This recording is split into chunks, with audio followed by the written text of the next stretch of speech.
গরিব মানুষদেরকে ডেকে ডেকে নেন, খাবার খাওয়ান। যদি আপনাদের এলাকাতে অনেকে মধ্যবিত্ত আছে, আমাদের বাংলাদেশে এমনও মধ্যবিত্ত আছে যারা বলতেও পারে না কিন্তু সহ্য করতে পারে না, কষ্ট হয়, তাদের বাড়ি বাহির থেকে দেখলে মনে হয় তারা অনেক সুখে আছে, কিন্তু অর্থনৈতিকভাবে মন্দায় পড়ে যায়, তারা ভিক্ষাও করতে পারে না, নিম্নতম কাজও তারা করতে পারে না। এই ধরনের ফ্যামিলির যদি খোঁজ পান, আপনারা গোপনে তাদের বাড়িতে খাবার দিয়ে আসবেন, প্রকাশ করা লাগবে না, গোপনে খাবার দিয়ে আসবেন, ঘরে খাবার দিয়ে আসবেন, ইফতার আপনি দিয়ে আসবেন। আমাদের দেশে বহু মুসলমান দেখবেন মাহে রমজান আসলে অনেকেই সামান্য খাবার দিয়ে ইফতার করে, কেউ শুধু মুড়ি অথবা সামান্য নরম খিচুড়ি দিয়ে ইফতার করে।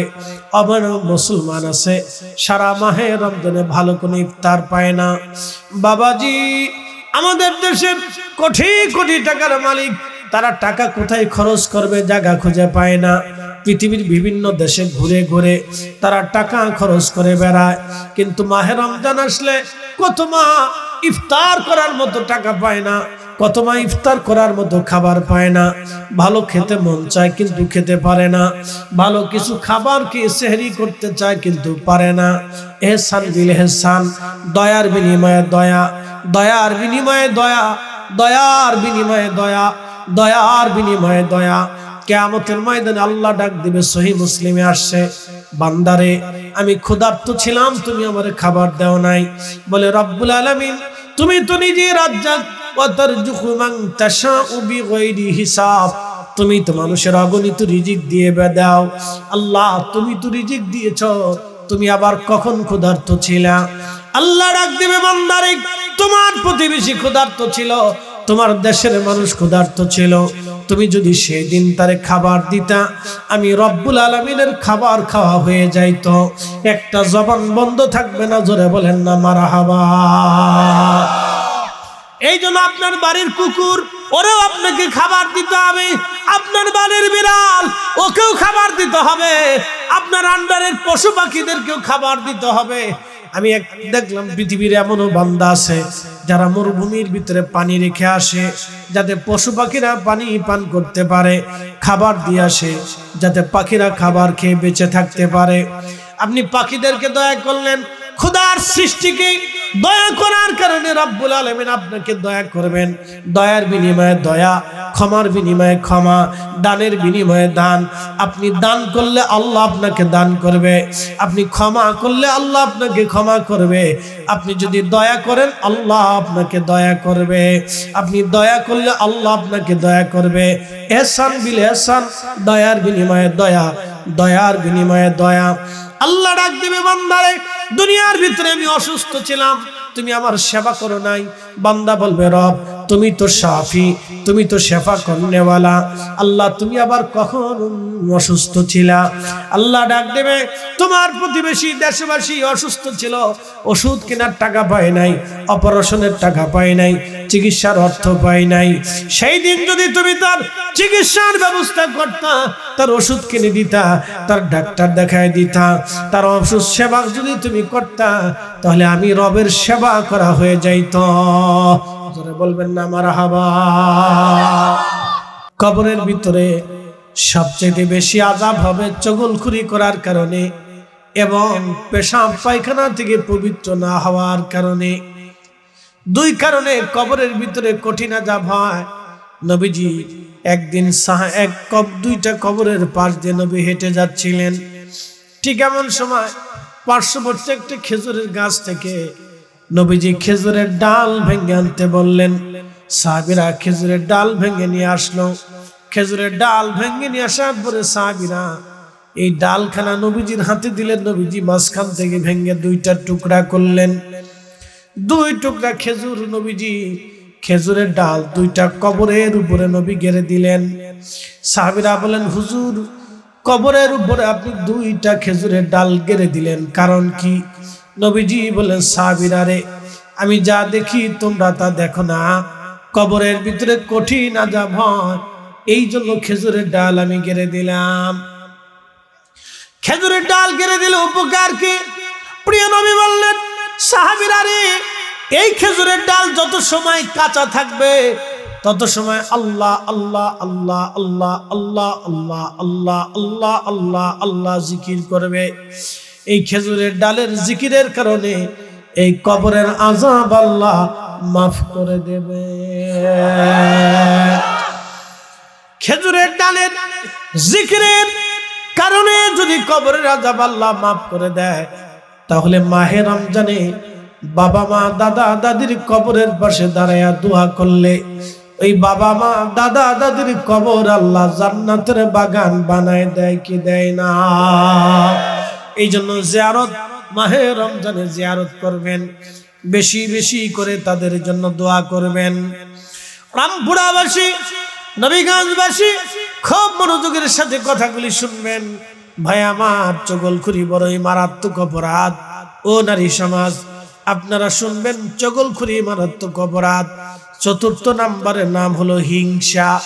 হিংসা, হিংসা যদি মাহে রমজানে আপনার থাকে, রোজা রাখবেন কিন্তু গুনাহ মাফ হবে না। আপনাদেরকে বলি, হিংসা কত বড় ভয়ানক। অনেকের কাছে ভালো আম ধরলে পাশের বাড়িওয়ালা হিংসা করে, অনেকে সুন্দর বাড়ি বানাইলে পার্শ্ববর্তী বাড়িওয়ালা হিংসা করে, অনেকে জমি জমা কিনলে অনেকে হিংসা করে, অনেকে ছেলে পেলে বিদেশে ভালো কাজ বাজ করলে, পাইলে টাকা পয়সা রুটি রুজি করলে পাশের বাড়িওয়ালা হিংসা করে।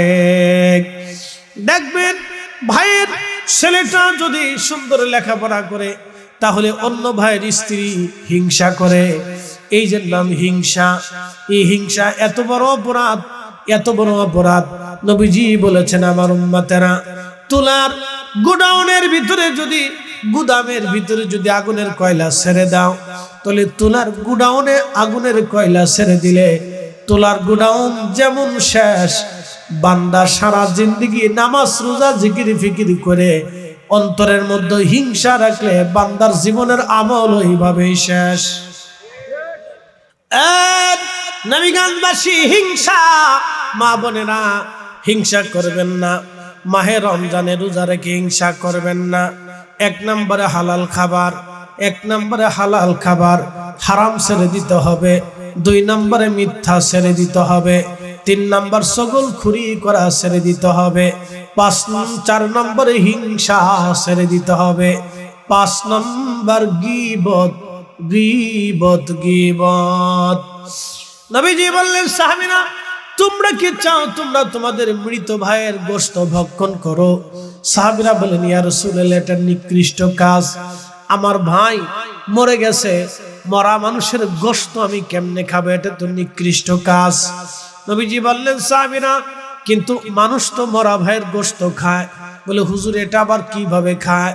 শোনো, নবীজি বললেন, সাহাবীরা রে, তুমি তোমার ভাইয়ের পিছনে তার নিন্দা মন্দ যদি তুমি করে বেড়াও, অমুক লোকে ভালো না, তমুকে ভালো না, অমুকের মেয়ে এমনে চলে, সেই লোকটা এরকম খারাপ, এইভাবে যদি তার পিছনে নিন্দা মন্দ করে বেড়ায়, এটার নাম হলো গীবত। এই গীবত যদি কেউ করে, তাহলে আপনি মনে রাখবেন, রোজা রাখবে কিন্তু রোজা হবে না। কারণ রোজা অবস্থায় সে মরা ভাইয়ের গোশত খাবে। ঈমান ইহতিসাবের সাথে রোজা হবে না এবং গুনাহ মাফ আদায় হবে না। এই গীবত ছেড়ে দিতে হবে, গীবত আপনাকে ছেড়ে দিতে হবে। এরপরে হলো তহমত। তহমতটা কি? একজনে অন্যায় করে নাই, কিন্তু তার নামে এই অন্যায়টা চালাই দেওয়া, যে এই লোকে এই কাজ করেছে। কোন নারীর সতীত্বের উপরে তহমত প্রদান করো যে অমুক নারী ভালো না, সে অমুক নারী চরিত্রহীন, তার চরিত্র ভালো না, তার নামে মিথ্যা প্ররোচনা দেওয়া, তার নামে মিথ্যা বানোয়াট কথা বলে, এটার নাম বুহতান।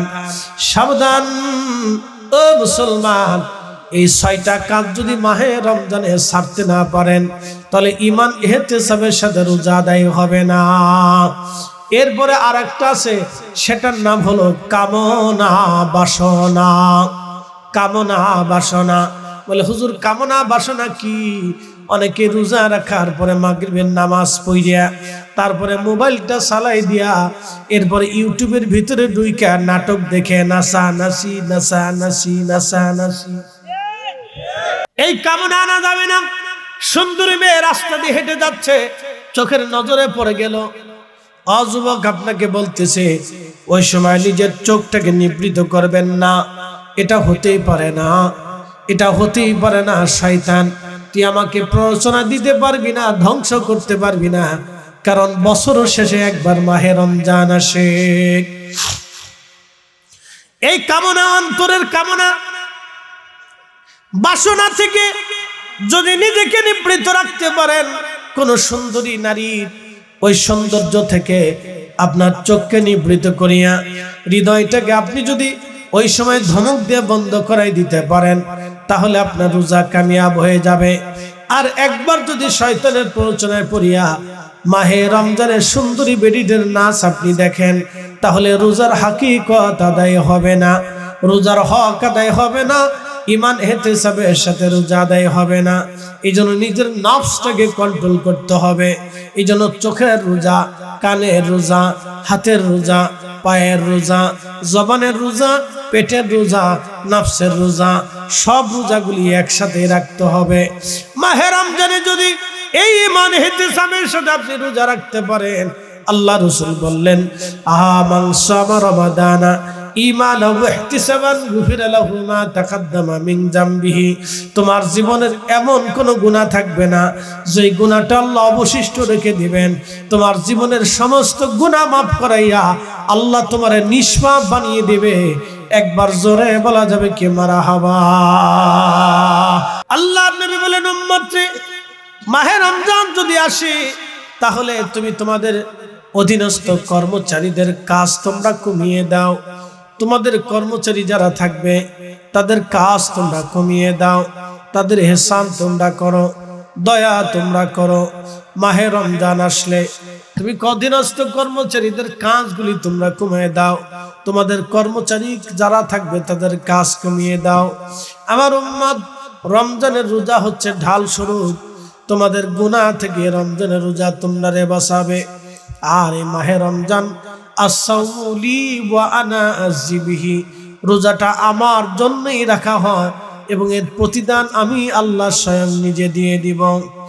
রোজা রাখার পরে সন্ধ্যার সময় যখন খাবার সামনে থাকে, পানি সামনে থাকে, চা সামনে থাকে, শরবত সামনে থাকে, হরেক রকমের খাবার থাকে, তখন রোজাদাররা ইফতার সামনে নিয়ে বসে থাকে, লাড়াচাড়া করে, হাত নাড়ায়, এখানকার জিনিস এখানে রাখে, পানি সরায় নেয়, শরবত বানায়, খাবার তৈরি করে। তখন ওই বান্দারা যখন হাত লাড়াচাড়া করে ইফতারের সামনে নিয়ে চুপচাপ বসে থাকে, আল্লাহ ফেরেশতাদেরকে ডাক দিয়ে বলে, হে ফেরেশতারা রে, দেখো তোমরা আমার বান্দা সৃষ্টি করতে তোমরা নিষেধ করেছিলে। ফেরেশতারা রে, আমার বান্দাদের সামনে খাবার আছে, পানি আছে, কলিজায় তৃষ্ণা আছে, পেটে ক্ষুধা আছে, তারপরেও খাবার সামনে আছে, কিন্তু আমার বান্দারা কোনো খাবার খায় না কেন? বলে, আল্লাহ ওরা তোমার জাহান্নাম থেকে বাঁচতে চায়, তোমাকে ভয় করে। বলে, হে ফেরেশতারা রে, ওরা কি আমারে দেখছেনি? বলে, না, তোমারে দেখে নাই। আমার জাহান্নাম দেখছেনি? বলে, না, জাহান্নামও দেখে নাই। ওরা কি চায়? বলে, জান্নাত চায়। ফেরেশতারা রে, ওরা কি আমার জান্নাত দেখছেনি? বলে, না, তাও দেখে নাই। ফেরেশতারা, তোমরা আমার এই জমি, আমার স্থানে থাকো, জান্নাত জাহান্নাম দেখেছো, আমার কুদরত তোমরা চোখ দিয়ে তোমরা দেখো, আমার আসমান জমিন লৌহ কলম তোমরা এবং আরশে মুআল্লা সব দেখো। ফেরেশতারা রে, কিন্তু আমার বান্দারা কিছু দেখে নাই, জাহান্নামের শাস্তিও দেখে নাই, কবরের আযাবও দেখে নাই, আমার জান্নাতও তারা দেখে নাই, আমারও তারা দেখে নাই। না দেখে আমারে বিশ্বাস করেছে। এ ফেরেশতারা রে, আমার ভয়ে তারা আজকে রোজা ভাঙতেছে না, সময় না আসা পর্যন্ত তারা ইফতার করবে না, খাবারের সামনে নিয়ে বসে আছে। ফেরেশতারা রে, তোরা সাক্ষী থাক, সাক্ষী থাক, আমি আল্লাহ আমার ফেরেশতা আমার বান্দাদের জীবনের সমস্ত গুনাহগুলি এই মুহূর্তে মাফ করে দিলাম। আর জোরে বলেন আল্লাহু আকবার। এ নবীগঞ্জবাসী, ইফতারের সময় আল্লাহ তার রোজাদার বান্দাকে মাফ করে দেয়। নবীজি বলেন আমার উম্মতেরা রে, তোমরা রোজাদারকে ইফতার করাও, রোজাদারকে ইফতার করাও। সাহাবী বললেন হুজুর, রোজাদারকে ইফতার করানোর মতো সামর্থ্য আপনার উম্মত সাহাবীদের ভিতরে অনেকেরই নাই। আল্লাহ নবী বললেন সাহাবীরা রে, যদি তা না হয় তাহলে এক পেয়ালা দুধ দিয়ে তোমার ভাইকে ইফতার করাও। বলে হুজুর, এমনও সাহাবী আছে এক পেয়ালা দুধ দিয়ে ইফতার করানোর মতো কোনো সামর্থ্য নাই। আল্লাহ নবী বললেন যদি তা না পারো অন্তত পক্ষে একটা খেজুর দানা দিয়ে হলো ইফতার করাও। বলি ইয়া রাসূলুল্লাহ, একটা খেজুর দিয়ে ইফতার করাবে এমনও সামর্থ্য সাহাবীদের অনেকের ভিতরে নাই। আল্লাহর নবী বলেন সাহাবী, যদি একটা খেজুর দিয়ে ইফতার করানোর সামর্থ্য না থাকে তাহলে এক পেয়ালা পানি দিয়ে হলো তোমার ভাইকে ইফতার করাও। যদি পানি দিয়েও তুমি তারপর আমার রব তার রোজা হোক বা না হোক, যারা ইফতার করাইলো তার রোজা হোক বা না হোক, ওই এক একজন ইফতার করানোর বিনিময়ে এক একটা কবুল রোজার সওয়াব আমার আল্লাহ লিখে দেবে।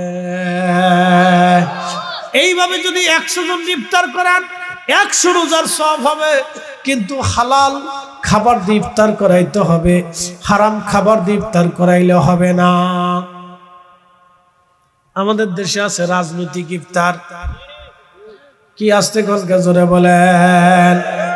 আল্লাহর নবী মিম্বার শরীফে কদম রাখলেন, ঠিক তখনই নবী বলেন আমিন। আবার কদম মোবারক রাখলেন, নবী বলেন আমিন। তৃতীয়বার কদম রাখলেন, নবীজি বলেন আমিন। সাহাবীরা বলেন হুজুর তিনবার আমিন বললেন, হিকমত কি বুঝলাম না। নবীজি বললেন সাহাবীরা রে, প্রথমবার যখন মিম্বারে কদম রাখছি জিবরিল আমিন এসে বলেন হুজুর মাহে রমজান যে পাইলো কিন্তু মাহে রমজানের হক আদায় করে নিতে পারল না, মাহে রমজানের হক আদায় করে নিজের জীবনের গুনাহ মাফ করতে পারল না, সে ধ্বংস হয়ে যাক। আমি নবীজি দোয়া কবুল করে বলেন আমিন। এই জন্য মাহে রমজান পাওয়ার পরে নিজের জীবনের গুনাহ যদি মাফি না করতে পারলেন তাহলে জীবনটাই বৃথা হয়ে যাবে। মাহে রমজানে রমজান পাওয়ার পরে যদি নিজের জীবনের গুনাহ মাফ করাইতে না পারলেন তাহলে নিজের জীবন ধ্বংস হয়ে যাবে। দ্বিতীয় মিম্বরে কদম রাখলেন, নবীজি বলেন আমিন। আল্লাহর নবী সাহাবীরা বলেন হুজুর কারণ কি? নবীজি বললেন জিবরাইল আমিন এসে বললেন ইয়া রাসূলুল্লাহ, যে বাবা মা পাইলো কিন্তু খেদমত করে জান্নাত নিয়ে নিতে পারলো না সেও ধ্বংস হয়ে যাক। যে বাবা মা পাইলো কিন্তু খেদমত করে জান্নাত নিয়ে নিতে পারলো না সে ধ্বংস হয়ে যাক। যে বাবা মা পাইলো কিন্তু খেদমত করে জান্নাত নিতে পারলো না সে ধ্বংস হয়ে যাক। আমি দোয়া কবুল করে বললাম আমিন। যে বাবা মা পাইলো কিন্তু খেদমত করে সন্তুষ্ট করে জান্নাত দিতে পারলো না সে ধ্বংস হয়ে যাবে। যে আল্লাহর নবী বললেন তৃতীয় মিম্বারে কদম রাখলাম, জিবরাইল এসে বললেন ইয়া রাসূলুল্লাহ, যে আপনার নবীজির আপনার নাম মোবারক শুনলো কিন্তু দুরূদ শরীফ পড়লো না, যে আপনার নাম শুনলো কিন্তু দুরূদ পড়লো না সে ধ্বংস হয়ে যাক। যে আপনার নাম শুনলো কিন্তু দুরূদ পড়লো না সে ধ্বংস হয়ে যাক। আমি দোয়া কবুল করে বললাম আমিন। এই জন্য তিনটে বিষয় খুব সেন্সিটিভ। এক নাম্বার মাহে রমজান আসলো কিন্তু ইবাদত করে ক্ষমা রবের কাছ থেকে নিতে পারলেন না, আপনি ধ্বংস, আপনার জীবনে আপনি কিছুই পেলেন না। ও নবীগঞ্জবাসী, এই জন্য মাহে রমজান আসলে দানের হাতকে প্রশস্ত করে দেন। আল্লাহর নবী বললেন আমার উম্মতেরা পূর্ববর্তী জামানাতে অন্যান্য উম্মতদেরকে আল্লাহ আমার যেই মর্যাদা দিয়েছেন তার থেকে এই উম্মতকে আমার আল্লাহ 70 গুণ বেশি মর্যাদা আমার আল্লাহ দিয়েছেন। এই 70 গুণ মর্যাদার একটা মর্যাদা মাহে রমজান, আর একটা মাহে রমজানের লাইলাতুল কদর, আর একটা জুমআ আল্লাহ দিয়েছেন। আর একটা রব্বুল আলামিন আমরারে বানাইছেন উম্মতে মারহুমা, আর একটা দিয়েছেন লাইলাতুল বরাত। এরকম অনেক কিছু বরকতের দিন, বরকতের মাস, বরকতের সময়, বিশেষ বিশেষ বোনাস আল্লাহ আমরারে দিলেন মাহে রমজানে। এই মাহে রমজানে আল্লাহ যে পরিমাণে নেকি আমরারে দিলেন, অন্য উম্মতকে আল্লাহ এত পরিমাণে নেকি আল্লাহ দেন নাই। সাইয়েদুনা মূসা আলাইহিস সালাম তাওরাত কিতাব পড়তেছিলেন। তাওরাত পড়ার সময় মূসা আলাইহিস সালাম দেখলেন একটা উম্মত দেখা যায়, এই উম্মতের বিরাট বড় মর্যাদা, সব উম্মত থেকে 70 গুণ মর্যাদা বেশি। সব উম্মত থেকে 70 গুণ মর্যাদা। সাইয়েদুনা মূসা বললেন, রব্বুল আলামিন আপনি আমাকে ওই উম্মত বানায় দেন, ওই উম্মত আপনি আমাকে দিয়ে দেন। মূসা আলাইহিস সালাম বললেন, আল্লাহ 70 গুণ মর্যাদাওয়ালা একটা উম্মত দেখা যায়, আল্লাহ ওই উম্মতটা আপনি দয়া করে আমাকে দিয়ে দেন। আল্লাহ ডাক দিলেন, হে মূসা ওই উম্মত তোমার জন্য না। বলে আল্লাহ তাহলে কার জন্য এই উম্মত? বলে রব্বুল আলামিন ডাক দে বলেন, মূসা এই উম্মতটা হলো আমার আখিরি নবীর জন্য বরাদ্দ করলাম। বলে আল্লাহ আখিরি নবীর জন্য আপনি এই উম্মত বরাদ্দ করেছেন, তাহলে আপনি আমাকে ওই নবীর উম্মত বানায় দেন। একসাথে বলেন আল্লাহু আকবার। এত সম্মান আল্লাহ দিলেন মূসা আলাইহিস সালামের মতো নবী উম্মত হওয়ার বাসনা করলো। মূসা আলাইহিস সালামকে আল্লাহ বলেন, মূসা রে তুমি তো উম্মত হতে চাও, কিন্তু তোমাকে উম্মত বানানো যাবে না।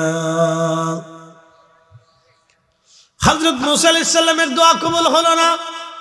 ঈসা রূহুল্লাহ এই উম্মতের মর্যাদা দেখলেন, 70 গুণ মর্যাদা। এত মর্যাদা দেখে হযরত ঈসা আলাইহিস সালাম সিজদার মধ্যে পড়ে বলেন, আল্লাহ আপনি আমারে ওই নবীর উম্মত বানান যে নবীর উম্মতের 70 গুণ মর্যাদা আপনি দিয়েছেন। তাদের হায়াত কম হবে, নেকি কম হবে, কিন্তু জান্নাতে চলে যাবে সবার আগে। আল্লাহু আকবার। হযরত ঈসা রূহুল্লাহ সিজদার মধ্যে পড়ে কেন, রব্বি আমার ওই নবীর উম্মত বানায় দেন। আল্লাহ বলেন, ঈসা তোমার দোয়া আমি কবুল করে নিলাম, তোমাকে আখিরি নবীর উম্মত আমি আল্লাহ বানাইলাম। কিন্তু এই উম্মতের এত মর্যাদা কেন? বলে দিই যে মাহে রমজান আসতেছে, এত মর্যাদা এই উম্মতের। নবী বললেন, মান সামা রমাদানান ঈমানাও ওয়া ইহতিসাবান গুফিরা লাহু মা তাকাদ্দামা মিন যামবিহি। আমার উম্মতের আরেক ঈমান ও ইহতিসাবের সাথে যদি তোমরা রোজা রাখো, আমি তোমাদের সমস্ত জীবনের গুনাহগুলি মাফ করে দেব। এই জন্য আপনাদেরকে বলি, ঈমান ইহতিসাব মাহে রমজানে প্রথমত আপনাকে যে জিনিস করতে হবে, 1 নম্বরে খাদ্য হালাল, খাবার হালাল। আপনাকে খাবার হালাল করতে হবে, খাবার হালাল। হালাল খাবার দিয়ে সেহরি করতে হবে এবং হালাল খাবার দিয়ে আপনাকে ইফতার করতে হবে। যদি হালাল খাবার আপনি খেয়ে ইফতার রোজা রাখতে পারেন, রোজা ভাঙতে পারেন, তাহলে ঈমান ইহতিসাবের একটা অংশ আপনার আদায় হবে, একটা অংশ আপনার আদায় হবে। তাহলে আশা করা যায় আপনি ক্ষুধার্ত থাকলেও উপকার আসবে। এটা হচ্ছে পেটের রোজা। এই পেটের রোজা আপনার খাদ্যকে হালাল করতেই হবে, নতুবা সারাদিন রোজা রাখবেন কোনো ফায়দা হবে না। 2 নম্বর হচ্ছে মিথ্যা। 2 নম্বর কি? মিথ্যা। আমারই অনেকে কয়, হুজুর বাংলাদেশের মতো মুসলমান সারা দুনিয়াতে নাই। আমি বলি, হ্যাঁ, বাংলাদেশের মতো এত সেরা মুসলমান সারা দুনিয়াতে কোথাও আপনি খুঁজে পাবেন না। একবার যদি দোকানে বাকি খায় আর টাকা ফেরত দেয় না। অনেকে দেখবেন দোকানদাররা মাহে রমজানে মিথ্যা বলে বেচা বিক্রি বাড়াবে। আল্লাহর কসম, কোনো চিন্তা করেন না, মাল ভালা। অনেক কাপড়ের দোকানদাররা রমজান মাসে কাপড় বেচবে, কয় খালা রে ফুফুরে বনে রে আমার কোনো ব্যবসা নেই।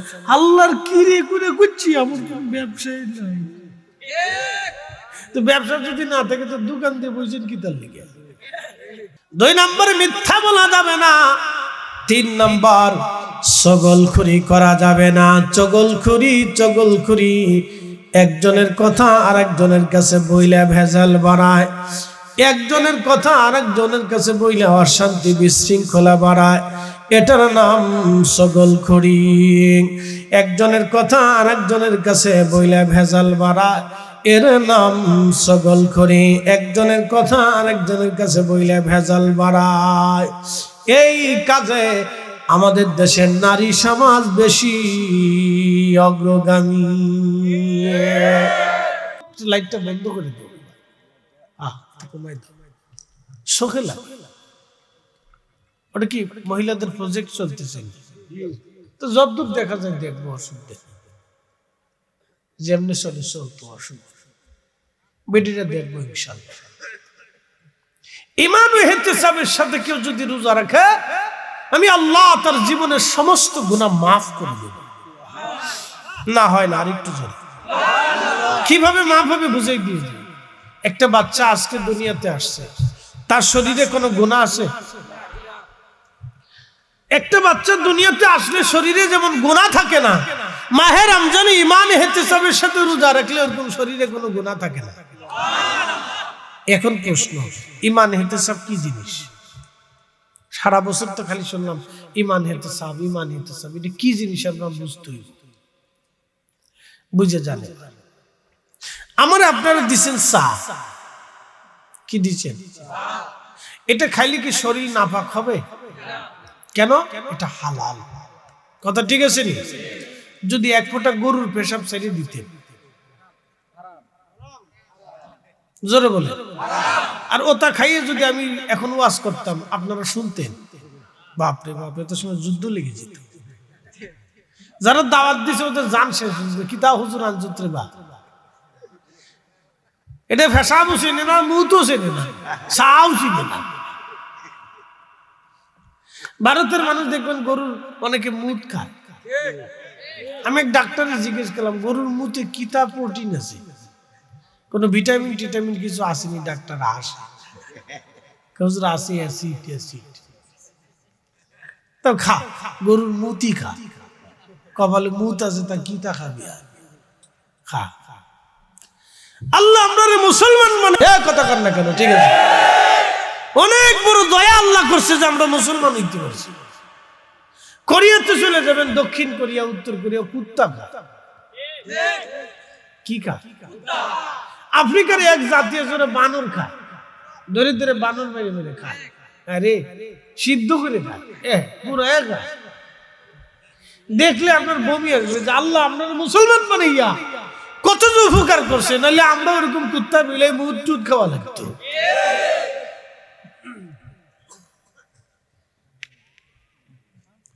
কি উপকার আল্লাহ আপনাদের করে দিচ্ছে। তারপরে মুসলমান বুঝে না, তারপরে মুসলমান সুদ খায়। 1 লাখে কত নেয়? হ্যাঁ,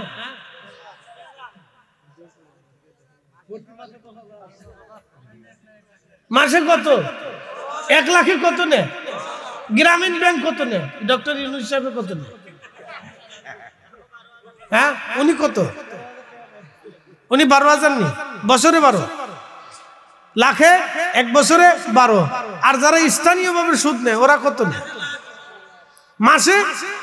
ওরে বাপরে বাপ, ওরা দিয়ে 2300 সুদের সুদ নেয়। ওরা দিয়ে শখরাকারে সুদ খাই না। তোরা সুদ খাইস না, তোরা গু খা। গরিব মানুষের রক্ত চুষিস নে বাপ, তোরা মানুষের ধ্বংস করিস নে। তা লাহাউলা ওয়ালা কুওয়াতা ইল্লা বিল্লাহ। কেমনে খাইনি ভাই?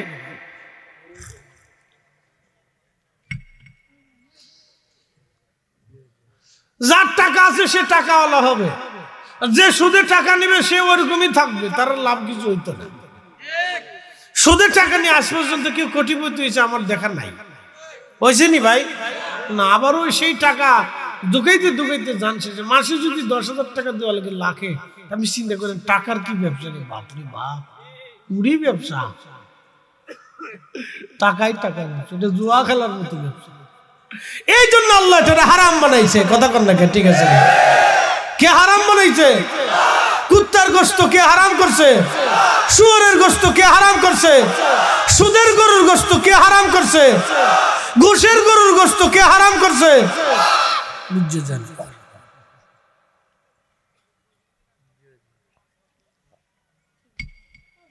আচ্ছা, আপনাকে একটু জিজ্ঞে, পায়খানা সামান্য যদি শরীরে লাগে, পাক না না পাক? যদি বেশি লাগে, পাক না না পাক? তো সুদের থেকে 1 টাকাও সুদ, 1 কোটি টাকাও সুদ। কথা ঠিক আছে নি? ঘুষের টাকা 1 টাকাও ঘুষ, 1 কোটি টাকাও ঘুষ। 1 টাকাও হারাম, 1 কোটি টাকাও হারাম। আপনারা এবার বুঝাই, মাহে রমজানে ঈমান ইহতিসাবের সাথে রোজা কেমনে রাখবেন বুঝাই আপনারা। এবার বুঝে আপনারা, আমি আপনাদেরকে দাওয়াত দিলাম,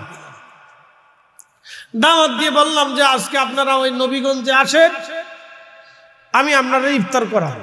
তো সুন্দর করে দাওয়াত দিয়ে ফরিদি সাহেব ইফতার করাবে। দেখেন, ধরেন 1000 খানিক লোক জমা হলো, আপনারাও গেলেন। সামনে 6 পদের মজার মজার ইফতারি দিলাম, 6 পদের ফল দিলাম, বিরিয়ানি দিলাম, সুন্দর করে বিরিয়ানি রান্না করে বললাম, বাবাজিরা আমি আপনাদের জন্য খুব সুন্দর বিরিয়ানি আনছি, কুত্তা দিয়ে বিরিয়ানি রান্না করে আনছি, কেউ খাবে? জোরে বলেন। আমি বাপ ডাকলেও খাবে? যে তুই আমার খালু লাগিস, তুই একটু খা, খাবে কেউ? তুই আমার শেষা লাগিস, তুই একটু খা, খাবে? কারণ কি? হারাম। জোরে বলেন, জোরে, আরো জোরে। হারামের কারণে আমি বাপ ডাকলেও কেউ খাবে না। কারণ যে সারাদিন রোজা রেখে এই হারাম খাইয়ে আমি আমার রোজাটা ধ্বংস করবো না। কথা ঠিক আছে না? কুত্তার গোশত দিয়ে বিরিয়ানি রান্না করে খাইলে যদি রোজা না হয়, তাহলে সুদ আর ঘুষের টাকা, অন্যের টাকা মাইরে দিয়ে সেই টাকা দিয়ে খাসির গোশত কিনে আইনা বিরিয়ানি খাইয়া রোজা রাখলে, রোজা ভাঙলে কেমনে রোজা হয়? রোজা কি হবে?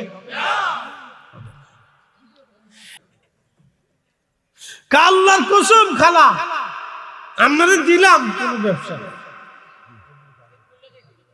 শুধু আপনি আইসেন বিদে দিলাম, আমার কোনো ব্যবসা নাই। খালাই দিচ্ছে কসম করিয়া, মিশা কথা বলিয়া মাল বিক্রি করার করিয়া 2টা পয়সা অর্জন করার কোনো যুক্তিকতা নাই। আপনি বলেন যে খালা আমি একটা দোকান দিয়ে বসছি, আমার কিছু ব্যবসা হবে, রুটি রুজি আপনার থেকে আমার আসবে, আপনার বেশি ঠকাই নেই, আমি কিছু লাভ রাখছি, আপনার সুন্দর একটা কাপড় দিচ্ছি, মহিলা সন্তুষ্ট হবে যে আল্লাহর বান্দা আমার ঠকাই নাই, কিন্তু আবার বেশিও লাভও করে নাই, বা সে একবারে অতিরিক্ত আমার কাছ থেকে নেয়নি, আমার একটা ভালো জিনিস দিছে, কিন্তু 2টা পয়সা নিলেও আমার ভালো জিনিসটা দিছে। কথা ঠিক আছে নি? মিশা বলার তো কোনো দরকার নেই। এই জন্য মিথ্যা যদি আপনি বলেন তো আপনার রোজা শেষ। মনে রেখেন, মিথ্যা যদি বলেন তো রোজা শেষ। মিথ্যা বললে রোজা শেষ। 2 ভাই সারা 25 বছর ধরে সংসার করলো, বাবার হোটেলে খাইলো, বাবার হোটেলে থাকলো, বাবার ঘরে থাকলো, মার সাথে খাইলো, একই পাতিলি খাইলো, একই বিছানায় গইলো, ঘুমাইলো, ঝগড়া ফাসাদ হলো না। বিয়ে করার পরে একজন আরেকজনের চেহারা দেখে না। সব দোষ হলো শয়তানের। হোম মিনিস্টারের দোষ দেওয়া যাবে না, কারণ এদের দোষ দিলে পরে আপনার বিপদ আছে। হোম মিনিস্টারের কোনো দোষ দেওয়া যাবে না, সাবধানে দোষ দিয়ে না, কিন্তু বিপদে পড়ে যাবে। কোনো দোষ নাই, এরা ওলি আল্লাহ, রাবিয়া মুসলিম মতো ওলি।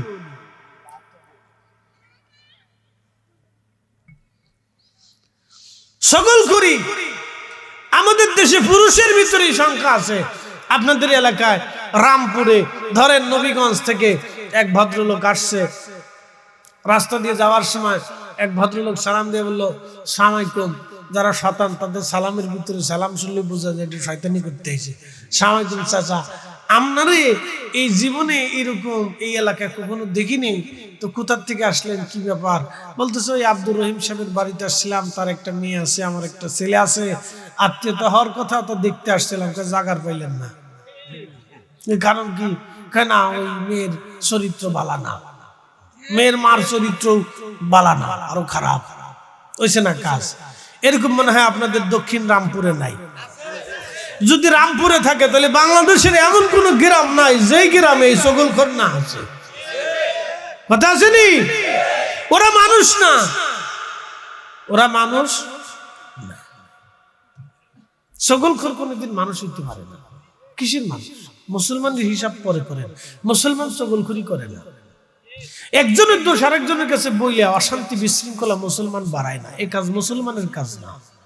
মুসলমান অনেক ঊর্ধ্বের জাত, আখিরি নবীর উম্মত, অনেক দামি সম্পদ। এই সম্পদ দেখে ঈসা রুহুল্লাহ উম্মত হতে চাইছে, এই মর্যাদা দেখে মুসা কালিমুল্লাহ উম্মত হতে চাইছে। এটা চারটিখানি উম্মত না, এটা অনেক দামি উম্মত। আল্লাহ বলছেন কুনতুম খায়রা উম্মাহ, তোমরা সৃষ্টির শ্রেষ্ঠ জাতি। একসাথে বলছেন মারহাবা।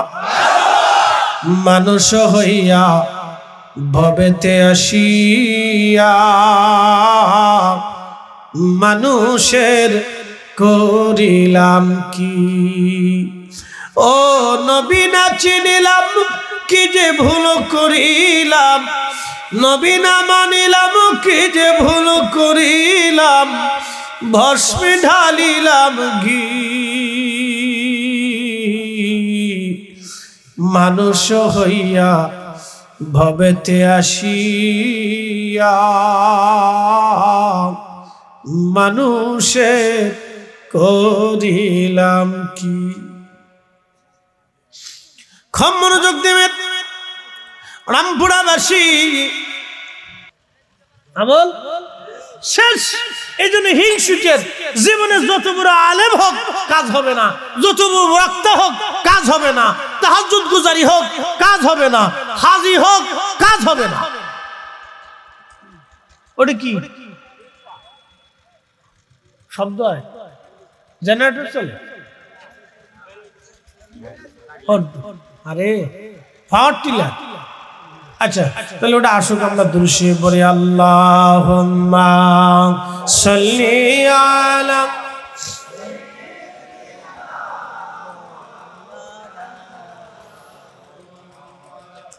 ওয়া আলা আলি সাইয়্যিদিনা।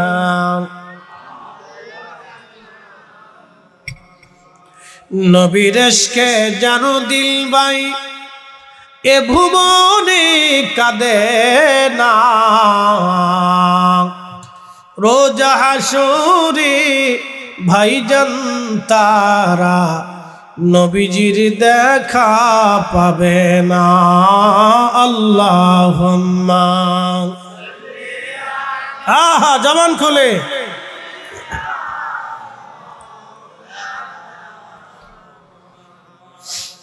وعلى آل سيدنا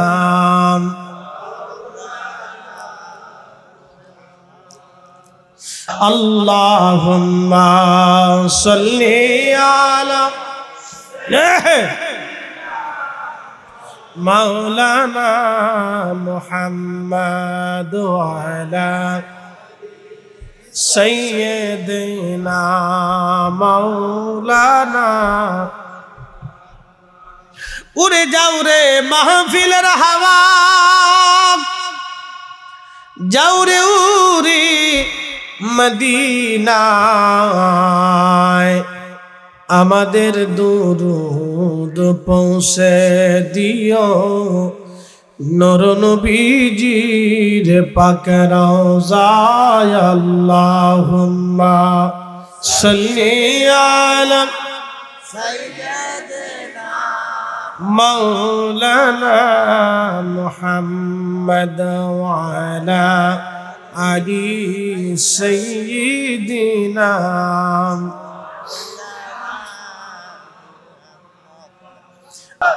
কখনো তোমাকে যদি ভুলি,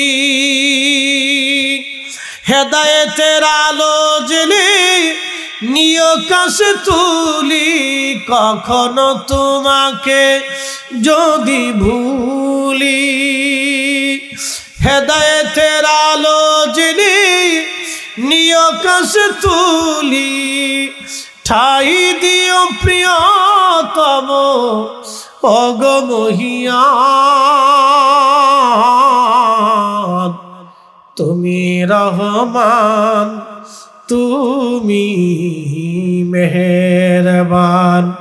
অন্ধ গাহে না শুধু তোমারি গুণগান, অন্ধ গাহে না শুধু তোমারি গুণগান। বুঝেও বুঝে না তবু শান, তুমি রহমান তুমি মেহেরবান। কি নৈতিক ইফতার আছে? রাজনৈতিক ইফতার আছে, সামাজিক ইফতার আছে, ভোট নেওয়ার ইফতার আছে, ক্রেডিট বাড়ানোর ইফতার আছে। এটা করা যাবে না। ইফতার করাইতে হবে ইখলাসের সাথে। কথা কোন ঠিক আছে কিনা? দলীয় ইফতার আছে, দলীয় ইফতার, রাজনৈতিক ইফতার। এদের নাম দিয়েছি ইফতার পার্টি, এই জন্য নামই দিয়ে ফেলছি ইফতার পার্টি, দলীয় ইফতার। এগুলো করা যাবে না। আপনি ইফতার করাইলে সবাই একবারে খাওয়ান। সরকারি টাকা দিয়ে ইফতার করাইলে আপনার নেকি হবে না, আপনার নিজস্ব পার্সোনাল টাকা দিয়ে খাওয়াইতে হবে। কথা ঠিক আছে নি? রাষ্ট্রের টাকা দিয়ে ইফতার করে লেখা চলবে না। রাষ্ট্রের টাকা দিয়ে যদি ইফতার খাওয়াইতে হয় তাহলে একবারে সাচ্চা গরিব মিসকিন অভাবী এতিম দুষ্টদেরকে তাদের বাড়ি বাড়ি ইফতার পাঠাইতে হয়। এটা হলো রাষ্ট্রের টাকা দিয়ে। অনেকের রাষ্ট্রের টাকা দিয়ে হজে পাঠায়। আমি জিজ্ঞেস করি, রাষ্ট্রের টাকা দিয়ে হজে এমপি সাহেব যাবে কে? কি কথা ঠিক আছে কিনা? রাষ্ট্রের টাকা দিয়ে হজে এমপি সাহেব যাবে, মন্ত্রী সাহেব যাবে কিনা? রাষ্ট্রের টাকা দিয়ে যদি হজে পাঠাইতে হয় তাহলে লটারি করিয়া আমাদের দেশের গরিব মিসকিন অভাবী মিসকিন দুস্থ দরিদ্র আর দিন মজুরদেরকে পাঠাইতে হয়।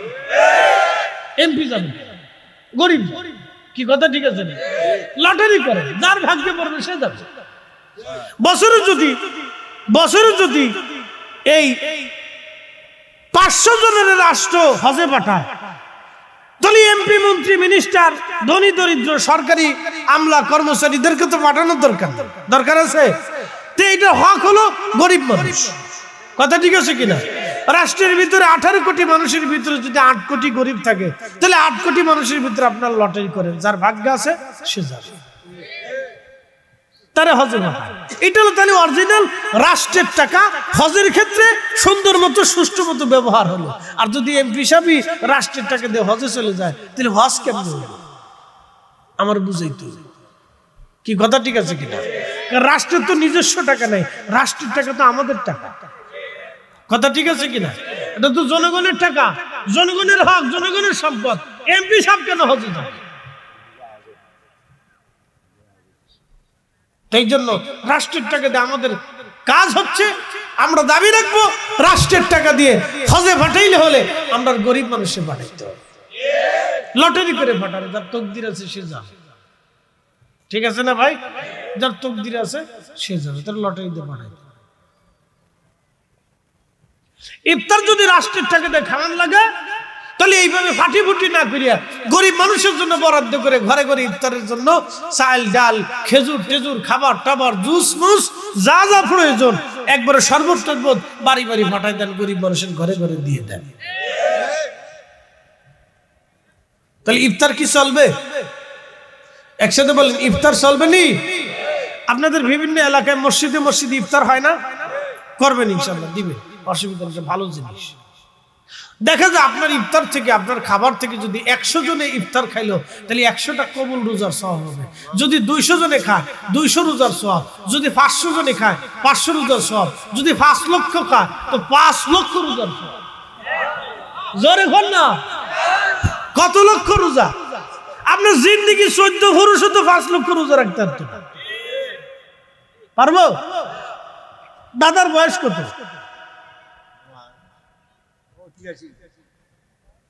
83।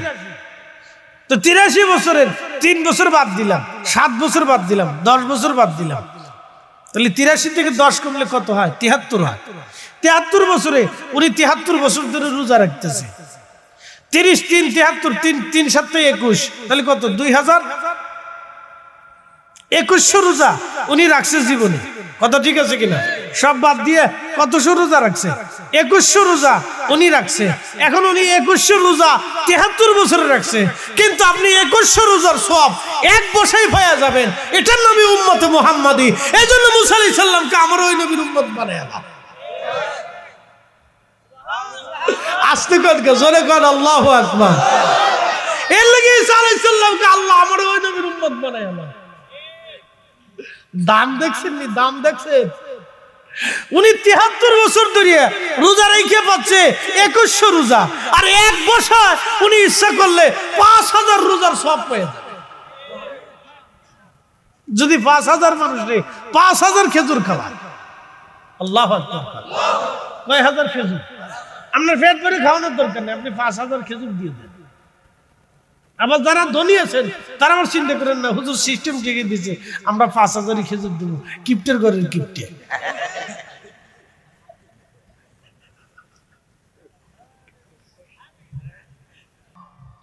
এই কাজগুলি আমাদের করার দরকার। মাহে রমজান আসতেছে, নেকি আর নেকি, নেকির মৌসুমে যত বেশি পড়েন নেক কাজ আপনি জোগাড় করে রাখেন। আপনার কাছে দেখলে মনে হবে যে ইফতার একটা নফল ইবাদত, খাওয়াইলেও চলে, না খাওয়াইলেও চলে, কিন্তু না, নফল হলে ওটার মর্যাদা অনেক। তারাবির নামাজ যদিও ফরজ না, কিন্তু মর্যাদা অনেক। লাইলাতুল কদরের রাত্রিবেলা জাগাটা আপনার জন্য ফরজ না, লাইলাতুল কদরের রাত্রিবেলা জেগে জেগে ইবাদত করা কি ফরজ? কি কথা কন না কেন? ফরজ আছে? কোন বিধানে ফরজ নাই, ফরজ না, কিন্তু এটার দাম এত বেশি যে আপনি যদি এক রাত্রি ইবাদত করতে পারেন 1000 মাসের থেকে বেশি নেকি আল্লাহ আপনার আমলনামায় দিবেন। কয় রাত? একটা রাত, কিন্তু আপনি খুঁজবেন 5 রাতে। আচ্ছা ঠিক আছে, প্রিয় উপস্থিতি, 5 রাত। কয় রাত? 5 রাত। 21, 23, 25, 27, 29। আবার বলেন 21, 23, 25, 27, 29। এই 5টা রাত যদি আপনি জেগে জেগে ইবাদত করতে পারেন, তাহলে কদর আপনার থেকে ছুটে যাবে না, কদরের রাত আপনার থেকে ছুটে যাবে না। এক রাত্রি ইবাদত করলে 84 বছরের থেকেও বেশি ইবাদত করার নেকি আল্লাহ আপনার আমলনামায় দিয়ে দিবে। একসাথে বলবেন মারহাবা। এই মর্যাদা দেখা ঈসা মুসা নবী আলাইহিস সালাতু ওয়াস সালামরা আল্লাহকে বলছিল, আল্লাহ আপনি আখিরি নবীর উম্মত আমরারে বানায় দেন। একসাথে বলেন আল্লাহু আকবার। আরো জোরে, আরো জোরে। তাহলে আমরার দাম কত, মর্যাদা কত আপনি এবার বুঝেন। শাবান, পবিত্র শাবানের পরে রমজান, সময়ের স্বল্পতা, 9টা পর্যন্ত টাইম, সময়ের স্বল্পতা। আজকের মাহফিলটা ছিল আরো পরে, অর্থাৎ 17 তারিখে ডেট দেওয়া ছিল না জাকারিয়া ভাই? 17 তারিখে ছিল, কিন্তু নির্বাচনের কারণে, রমজানের কারণে, 2 ঝামেলায় প্রোগ্রামটা আগে আমরা সংক্ষিপ্ত সময় দিতে পারছি। দোয়া করবেন, ক্ষমা করবেন। আবার আল্লাহ যেন তৌফিক দেয়, রাস্তার জন্য ভালো হয়ে যায়।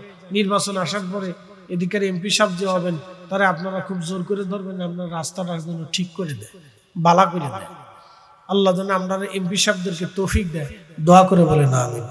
সারা দেশের রাস্তাঘাট যেন সুন্দর করে। আমরা তো তাদের কাছে ভাত চাইল বেশি কিছু চাই না, আমরা চাই আমরা একটু শান্তি মতো ঘুমাইতে চাই। চোর সিটার বাটপার গুন্ডা ডাকাত ঘুষ টুস আবিজাবি যেন বন্ধ হয়ে যায়, দেশটা যত সুন্দর হয়। কথা কোন ঠিক আছে কিনা? আমাদের দেশের কোনো অভাব নাই, কোনো কিছুর অভাব নেই। আমরা দেশের মানুষ 18 কোটি মানুষ। পৃথিবীর এমন দেশ আছে মানুষের জন্য কান্নাকাটি করে, আমরা আল্লাহ 18 কোটি মানুষ দিচ্ছে। এই 18 কোটি মানুষ, প্রত্যেকটা মানুষ এক একটা সম্পদ। কি কথা ঠিক আছে কিনা? আগের মুরব্বীরা কইতো আমরা একটা ফুল একটা লাঠি। আমরা 18 কোটি মানুষ না, 18 কোটি লাঠি। কি কথা কর না কেন? আমরা 18 কোটি কি লাঠি, আমরা 18 কোটি এ বাঙালি যোদ্ধা। একসাথে কোন আল্লাহু আকবার। 18 কোটি, জোরে বলেন কত কোটি? মানুষ বোঝা না, মানুষ সম্পদ। কিন্তু আমরা রাষ্ট্রে দুর্নীতির কারণে এখন মনে হয় যে মানুষ আমাদের দেশে বোঝা, মানুষ বোঝা না, মানুষ আমাদের দেশে সম্পদ। যদি তারা না বুঝে, তাহলে প্রবাসী বাংলাদেশি যারা আছে তারা 6 মাসের জন্য রেমিটেন্স বন্ধ করে দেখুক, বাংলাদেশের সরকারের ভিক্ষের থালি হাতে নিতে হবে। তাহলে এদেশের মানুষ সম্পদ, এদেশের মানুষ কি সম্পদ। শুধু দুর্নীতির কারণে আমরা দেশের এই পরিস্থিতি হয়েছে। দুর্নীতি বন্ধ হয়ে যাক, দেখবেন সব ঠিক হয়ে যাবে। আল্লাহ তৌফিক দিক। সবার কাছে যাবে দোয়ার আগে 10টা টাকা, 20টা টাকা, 100টা টাকা ছেলেরা মাহফিলে অনেক খরচ করছে, পরিশ্রম করছে। আপনি একটু দোয়ার আগে আব্বা আম্মার কথা মনে করে স্মরণ করে একটু সাদকা দিবেন। অ্যাক্সিডেন্ট, বালা, দুর্ঘটনা থেকে, কঠিন মুসিবত থেকে, রোগ থেকে আল্লাহ আপনারা বাঁচাবে। যান ভলেন্টিয়াররা যাও, যাও। পরে পরে পরে পরে পরে এগুলো পরে, আগে টাকা লো। হ্যাঁ, কিছু খেদমত লো, মানুষ একটু শরীক হোক। জান্নাত শুধু ওরা তো আর পাবে না, সবের একটু দরকার। কি কথা ঠিক আছে কিনা? বাবা মা খবরে, দাদা দাদি খবরে আছে, এরা একটু নেকির দরকার, তারা একটু নেকির আশায় বসে আছে। আপনার 100টা টাকায় যদি তারা মাহফিলে সওয়াব পেয়ে যায়, তাহলে খবর থেকে তারা আপনাদের জন্য দোয়া করবেন। যাও খুশি মনে যাও, খুশি মনে রুমাল লিয়ে যাও, থকি লয়ে যাও রে বা, থকি লয়ে যাও, থকি লাও, রুমাল লো, থকি লাও, থকি লাও। তোমরা ঠেকা দাও আর আমি জিকির করি রে বা। একটু জবান খুলে ঠেকা দিতে নি রে বা, ওই তো নি, ওই তো নি, খালি টেকা দাও আর জিকির করো আল্লাহ আল্লাহ আল্লাহ। তারা তারি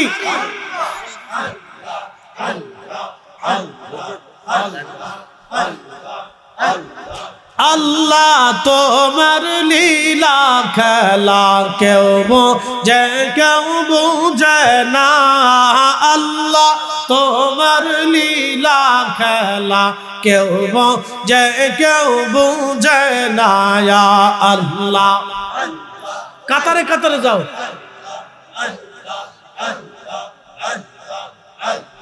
কাউকে রাখো গাছ তলাতে, কাউকে রাখো বালাখানায়। আল্লাহ কাউকে রাখো গাছ তলাতে, কাউকে রাখো বালাখানায়। আল্লাহ তোমার লীলা খেলা কেউ বোঝে, কেউ বোঝে না। আল্লাহ আল্লাহ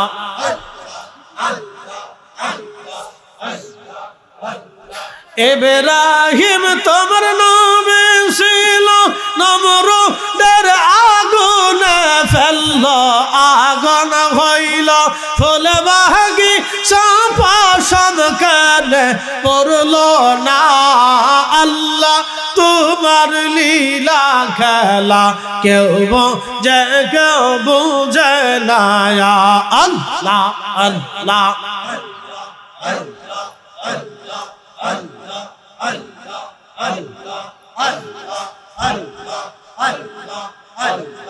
মূসা তোমার নবী ছিল, তোর পাহাড়ে সবল করল, পাহাড় পইরা সুরমা হইল, মূসা কেন পুরল না। আল্লাহ তোমার লীলা খেলা কেউ বোঝে, কেউ বোঝে না। আল্লাহ জবান খুলে